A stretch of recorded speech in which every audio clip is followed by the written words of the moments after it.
Now, what does that look like, though, to go back to people trying to revoke your security clearance? And you said, like, you have to come in and defend yourself without revealing exact people or groups. I need an attorney. I had Danny Sheehan. There's a lot of people who throw around names and act like they went to fucking college with them. Yeah, right. No, I did not go to college with Tulsi or RFK or any of these folks. But I have seen enough from the periphery to have my own opinion. Sure. And, I think she is a very qualified candidate. And again, I know people are going to be all pissed off at me and I'm not following you anymore, Lou. Look, I don't know what to tell you. Have you been in the military? You might have a different appreciation for what she's had to endure. I think, so anyways, that's how I answer that question. Yeah. So it's interesting to hear you breaking it down because you come from deep in the Pentagon. You come from what some people would look at on the internet and say, oh, is Lou a part of the deep state or whatever? Yeah, right. And Tulsi, I mean, you took the words out of my mouth. They were like throwing around this like Russian asset thing with her starting back when she like ran in 2020, which to me, I never heard any evidence on that. It seemed totally ridiculous. But that was this tag that got put on her by, I don't know, the mainstream media, Hillary Clinton or political opponents. Dude, it's a form of political cancellation, yes, right? It's just like we have right now with the wokeness in our nation, which I do believe we should have fair opportunity for everybody, but I don't believe in special privilege. And there's people that have been trying to do the same thing by canceling individuals, but do it politically, right? I call that administrative terrorism. Administrative terrorism. By writing little notes or little things or thing, like for example, someone tried to have my security clearance revoked some time ago, actually. Oh yeah, I was under investigation. And I wound up winning because it was completely BS. How do you win that? I thought they could just do, like, the president could just do that. The president can, but what happens is that, for example, there'll be an anonymous complaint sent through IG, DOD or CIA or the intelligence community saying, I saw Lou, I don't know, wear a pink tutu and combat boots and run around his house, singing a cappella. And, just as an example. Quite a visual. Yeah. Ooh, yeah, yikes. And then all of a sudden that anonymous complaint goes up. They look and say, is he mentally able to have and psychologically able to have a security clearance? Let's see here. And then they'll go ahead and they'll suspend your clearance. Then it's up to the person, based upon a completely erroneous accusation, to have to defend themselves. And that's hard because now you're defending yourself from a position where you're already kind of being accused as being guilty, right? It's not innocent until proven guilty. And this is after government service? Even after, if you have a security clearance, yeah. And so I had to come back and basically read them the riot act. Say, look, guys, don't tell me about the law. I know what the law says. And here, boom, boom, boom, boom. And I help write some of the policies for security clearances. And because of this section and this section and this section. You help write some of the policy? Yeah, long time. It's not uncommon. Look, policy is very. It's not uncommon. That sounds like some. It's really not. We call them policy wonks or policy folks. It's really not a glamorous job. You promote yourself to the point you get promoted out of the field to the point where now you're what they call flying a desk, right? You get behind it. You're handling budgets now, and you're in your cigar era. Yeah, you trade in your 9mm for a pen. That's right. And that's what you do. So.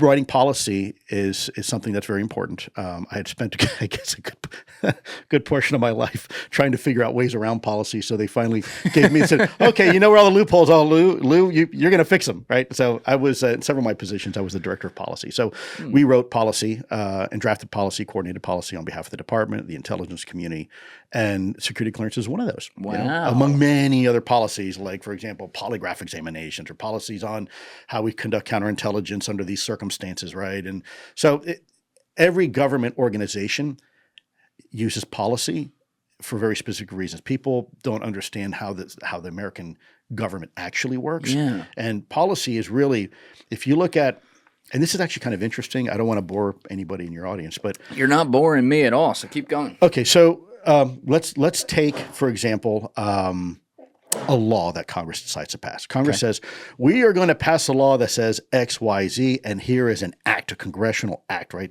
Like I said, National Security Act of 1947 or the CI Enhancement Act of 2002 or the IRTPA of 2004, right? There's these acts that are passed by Congress. Then it's up to the executive branch to pass directives because remember, Congress's function is to make laws. It's executive branch's responsibility to enforce laws. So to enforce those laws, you have things like executive orders, like Executive Order EO 12333 on United States intelligence activities. You have all these orders, maybe a national security directive, an NSD that comes out. Then you have DOD will put out their DOD directive based upon an executive order.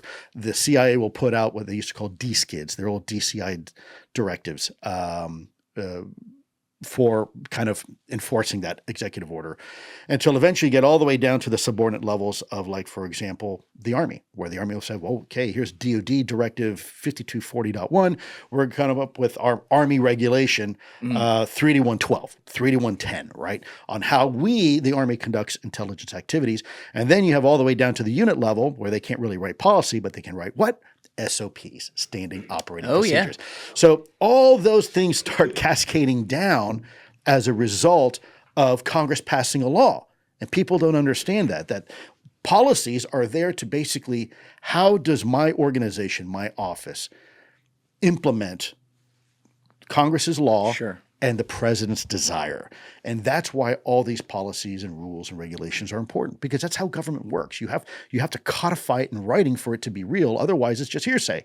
So there's a whole process to do that. And if you write the wrong policy, you can find yourself in a really bad situation, because policy is basically the decree on how we're going to do something as an organization.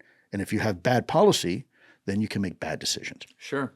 Now, what does that look like, though, to go back to people trying to revoke your security clearance? And you said, like, you have to come in and defend yourself without revealing exact people or groups. I need an attorney. I had Danny Sheehan. Really? He had to, absolutely. The old Sheehan went in there for you. He did. And he read them the riot act. He tore them up and down. He's like, bring it on.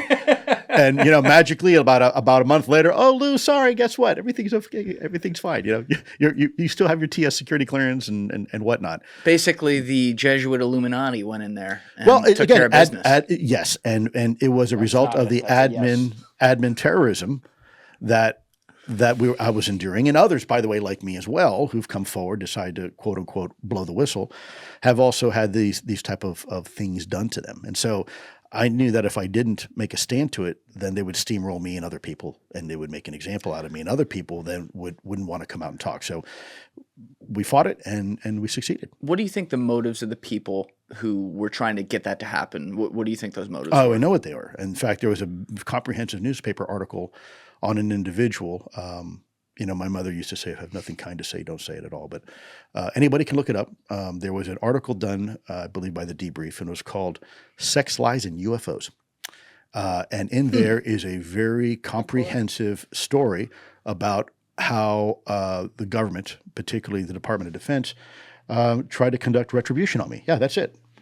As the Pentagon's Director for Defense Intelligence and a senior executive, let's X that out, senior executive in the Office of the Undersecretary of Defense for Intelligence and Security, OUSD, Gary Reed was in charge of all counterintelligence, security, and law enforcement operations within the Department of Defense. This in addition to heading the Afghanistan Crisis Action Group, the office tasked with evacuating Afghan refugees during America's withdrawal from Afghanistan. Let's go down.